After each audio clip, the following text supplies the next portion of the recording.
इस round table conference को ऐतिहासिक बना सकते हैं। जैसे डॉक्टर बाबा साहेब अम्बेडकर जी ने 1930, 1931, 1932 की लंदन की राउंड टेबल कॉन्फ्रेंस को ऐतिहासिक बना दिया, हम चाहें तो हम इस राउंड टेबल कॉन्फ्रेंस को भी ऐतिहासिक बना सकते हैं। लेकिन इसके लिए जरूरत है पहले तो समस्या को समझने की। अगर समस्या को ढंग से समझेंगे नहीं तो उसका इलाज करना आसान नहीं होगा। देश के अंदर न्यायालय हो, चाहे वो सर्वोच्च न्यायालय हो, चाहे उच्च न्यायालय हो, चाहे हायर जुडिशरी हो, चाहे लोअर जुडिशरी हो, या इसके साथ साथ बाकी जो क्षेत्र हैं, आर्मी हुआ, पुलिस हुआ, ब्यूरोक्रेसी हुई, या तमाम तरह की जो शासन की अलग अलग जो किस्में हैं, उसमें उन्होंने उसको भी पोलराइज कर दिया। उसमें भी इतना जहर घोल दिया कि वहां भी आपको न्याय देने से पहले आपकी जाति और धर्म को देखा जाता है।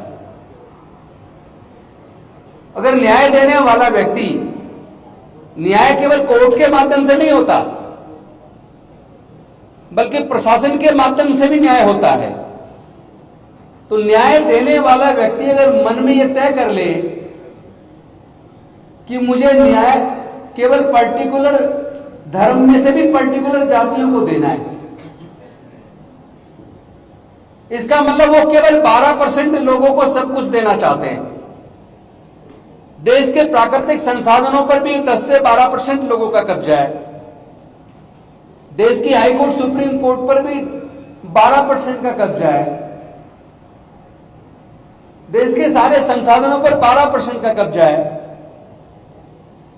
और उसमें भी सबसे खतरनाक बात तो यह हो रही है, जब लोग चारों तरफ से थक जाते हैं तो फिर वो कोर्ट का सहारा लेते हैं। माननीय सर्वोच्च न्यायालय के द्वारा एक जजमेंट आया कि कोई भी अगर हेट स्पीच देता है तो केंद्र सरकार व राज्य सरकारों की और पुलिस की जिम्मेदारी है कि हेट स्पीचेस देने वाले लोगों के खिलाफ मुकदमा दर्ज करके उनको गिरफ्तार करें।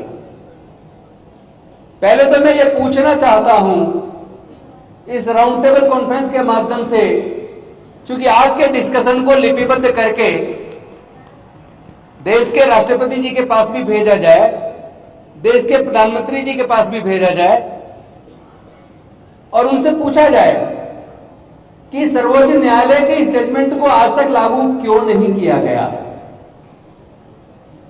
और यह भी देखा जाए देश में जो हेट स्पीचेस दे रहे,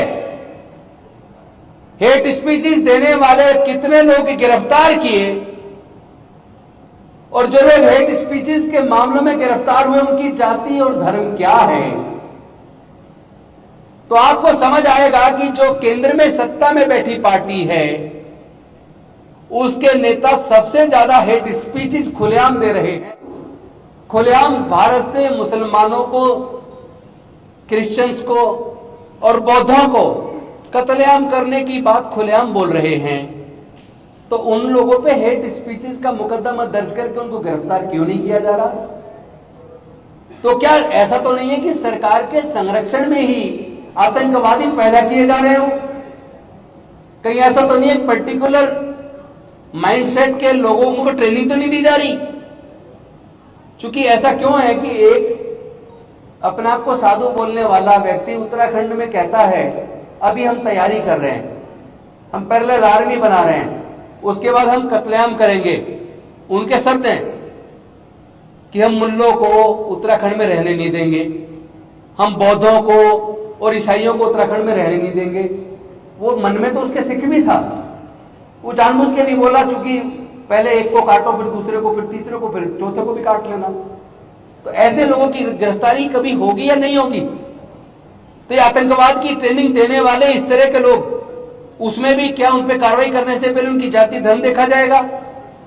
अगर इस चीज को पूरी तरीके से रोकना है, अगर भारत के संविधान में प्रजातंत्र को बचाना है, तो इस मीटिंग में केवल माइनॉरिटीज को बुलाना उचित नहीं है, इसमें एससी, एसटी और ओबीसी के प्रतिनिधियों को भी बुलाना बहुत ज्यादा जरूरी है, क्योंकि इन सारे धार्मिक जुलूसों में जो लोग औजार हथियार लहराते हैं, जिनका दंगों में इस्तेमाल किया जाता है और दंगे के बाद जो जेल जाते हैं और जो बर्बाद होते हैं, आप अगर उसका आंकड़ा उठाकर देखेंगे तो 90% से ज्यादा उसमें एससी, एसटी और ओबीसी के युवा मिलेंगे। तो पहले तो ये आंकड़ा देख लीजिए कि भी एससी, एसटी, ओबीसी माइनॉरिटीज की पॉपुलेशन क्या है।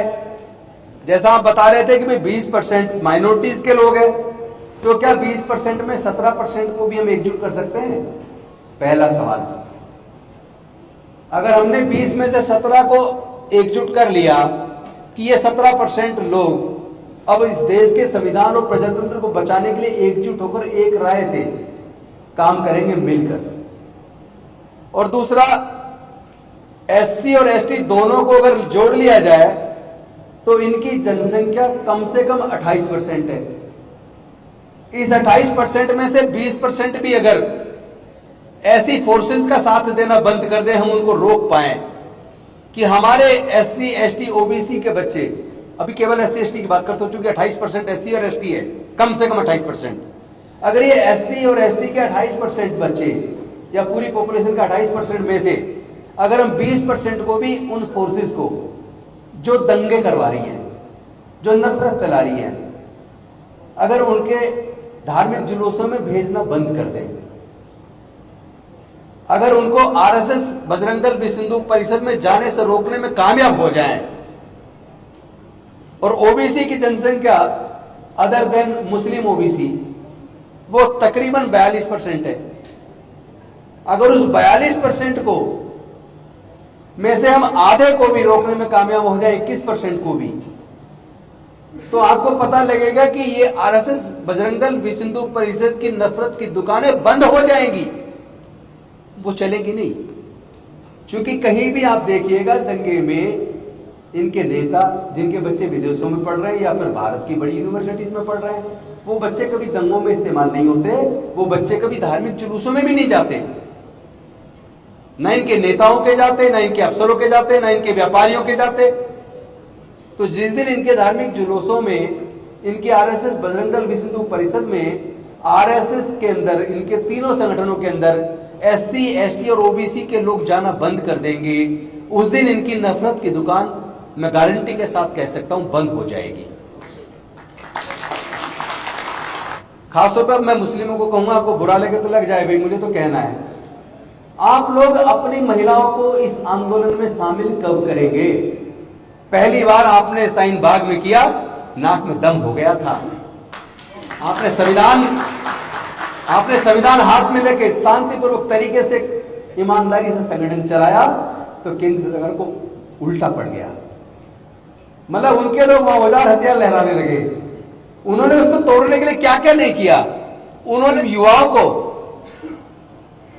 हेट स्पीच देने के झूठे मुकदमे बनाकर जेल में डाल दिया और उनको जमानतें नहीं मिल रही हैं। न्याय है कहां?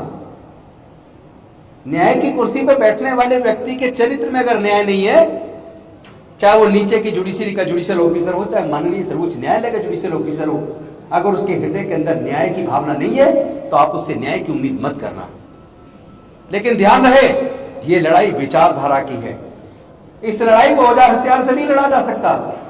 इस लड़ाई को अगर बुद्धि और विवेक से, ठंडे दिमाग से, शांतिपूर्वक तरीके से, भारतीय संविधान के हिसाब से अगर हम इस लड़ाई को लड़ेंगे तो इसको जीतना बहुत आसान है। आप आज ही इस राउंड टेबल कॉन्फ्रेंस में संकल्प कीजिए कि अगर मुस्लिम के साथ जुर्म होगा तो सिख भी, दलित भी, आदिवासी भी, पिछड़ा भी, सब लोग उनके साथ खड़े होंगे। उसी तरह अगर दलित के साथ हो या आदिवासी के साथ हो तो उसका विरोध भी हम सब लोग मिलकर एकजुट होकर, ये टीम जो आज इस सभागार में बैठी है, अगर ये टीम के लोग ही ये संकल्प ले लें कि हम दिल्ली में भी और पूरे देश के गांव-गांव में इस मूवमेंट को, इस मुहिम को और आज की इस राउंड टेबल कॉन्फ्रेंस के मुद्दों को घर घर तक पहुंचाने का संकल्प लेते हैं, मैं दावे के साथ कह सकता हूं 2024 में यह संविधान विरोधी, तानाशाही, नफरत फैलाने वाली सरकार दफन हो जाएगी। टीवी, अखबार, मनुवादी मीडिया बहुजन समाज के सारे खबरों को छुपाती है। Bahujan Samaj SC ST OBC के माइनॉरिटी की सारी खबरों को देखना चाहते हैं आप तो बहुजन ब्लू चैनल को सब्सक्राइब जरूर कीजिए।